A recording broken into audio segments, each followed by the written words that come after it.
Alors, la première question que je me suis posée avant de démarrer, c'est dans quelle mesure est-ce que c'est plus difficile de démarrer une entreprise dans une région éloignée par rapport à n'importe où ailleurs au Québec ou au Canada? Alors, je ne sais pas si c'est petit ou si vous avez parvenu à voir le graphique que je vous présente ici. Le taux d'entreprise établi au Québec, et là, on parle des adultes de 18 ans, âgés entre 18 et 65 ans, qui sont propriétaires en tout ou en partie d'une entreprise. Le taux d'entreprise établi au Québec, je suis allé chercher ces données-là pour chaque région. Et on voit assez clairement que les entreprises établies au niveau du Québec, et particulièrement dans les régions ressources, donc les régions éloignées et isolées, ces régions-là présentent un plus bas rapport d'entrepreneurs par rapport à la population de leur propre région, alors qu'on constate que, par exemple, entre Lanaudière, qui est la région au Québec où on retrouve le plus haut ratio d'entrepreneurs, l'écart entre Lanaudière et l'Abitibi-Témiscamingue, par exemple, est de l'ordre de 4,7 %. Et le peloton de queue au niveau des entreprises établies au Québec est constitué de l'Abitibi-Témiscamingue, le Saguenay-Lac-Saint-Jean, Côte-Nord et Nord du Québec. Les deux régions sont regroupées ici. Et Gaspésie, les îles de la Madeleine. Bref, c'est les 4 régions qui sont probablement les régions les plus isolées et éloignées de tout le territoire du Québec. Alors, à ce niveau-là, il est vrai qu'effectivement, d'après ce qu'on peut voir, c'est peut-être plus difficile de s'établir en entreprise dans certaines régions du Québec par rapport aux grands centres. Maintenant, si on regarde les mêmes données, et vous allez voir, je ne vous noierai pas dans des chiffres trop longtemps, là. Si on regarde les mêmes données pour ce qui est aussi des intentions de devenir entrepreneur, c'est-à-dire des gens qui sont dans une démarche de démarrer une entreprise depuis moins d'une année jusqu'à les entreprises qui sont établies, bien, on se rend compte encore une fois que, toute proportion gardée, la proportion des gens qui ont également, non seulement les gens qui sont dans l'entreprise, mais qui ont également l'intention de démarrer une entreprise, sont en plus faible proportion dans les 4 régions que je venais de vous énumérer tout à l'heure, c'est-à-dire l'Abitibi, la Côte-Nord et le Nord du Québec, Gaspésie-les-Îles et le Saguenay-Lac-Saint-Jean. Et quand on regarde l'écart entre le centre du Québec, par exemple, qui est le chef de file à ce niveau-là, et l'Abitibi-Témiscamingue, qui est en queue de peloton, l'écart est de 8,2 %, donc l'activité entrepreneuriale est définitivement beaucoup moins élevée dans les régions éloignées qu'ailleurs au Québec. Jusque-là, j'imagine que je ne vous surprends pas. Quels sont les principaux défis que doivent relever les entreprises dans les régions éloignées? Bien, le RSE, c'est ce que j'entends le plus souvent auprès des agents de développement économique de partout, du moins dans les Premières Nations de partout au Québec, et même dans les communautés allochtones.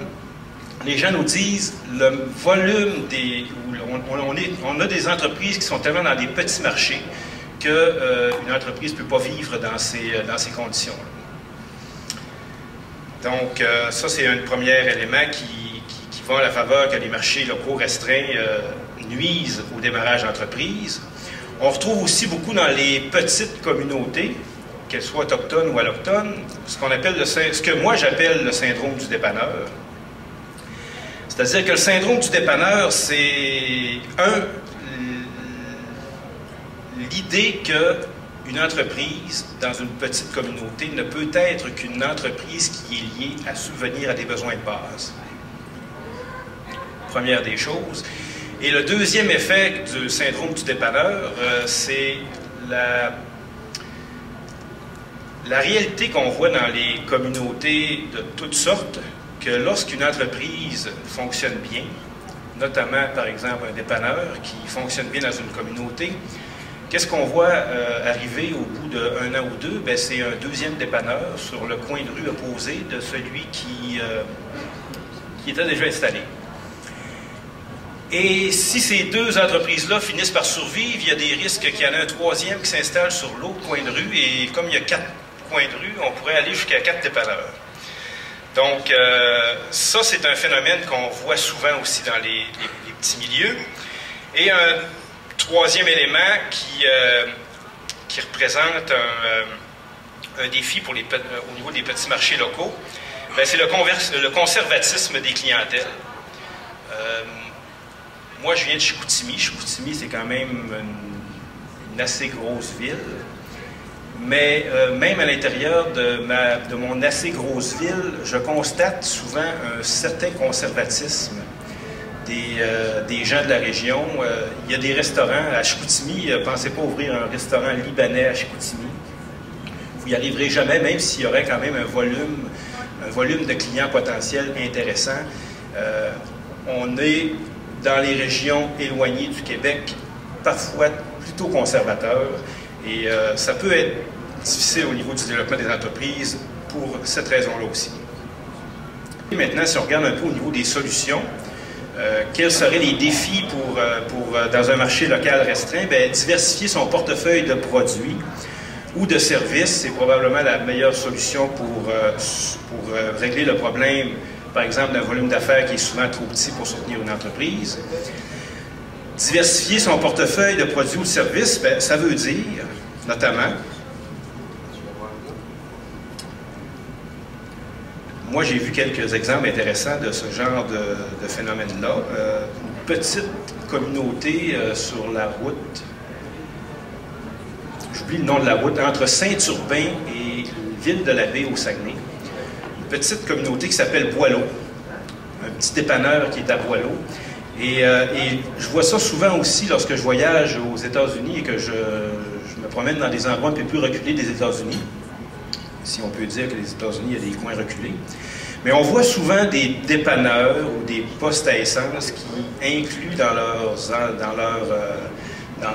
produits un comptoir lunch où les gens peuvent aller dîner sur l'heure du midi. Bref, ouvrir un peu plus les services et les produits de l'entreprise. Chez nous, à Chicoutimi, même si on est dans un grand marché, il y a une entreprise de café qui a démarré il y a quelques années. Et cette entreprise-là, même si chez nous, à Saguenay, on est peut-être un peu plus de 100 000 lorsqu'on combine certaines municipalités, malgré le fait que cette entreprise-là était dans un assez grand marché, elle a senti le besoin de diversifier ses produits. Donc, qu'est-ce qu'elle a fait? Elle s'est ouverte, elle aussi. Non, au début, elle offrait seulement du café.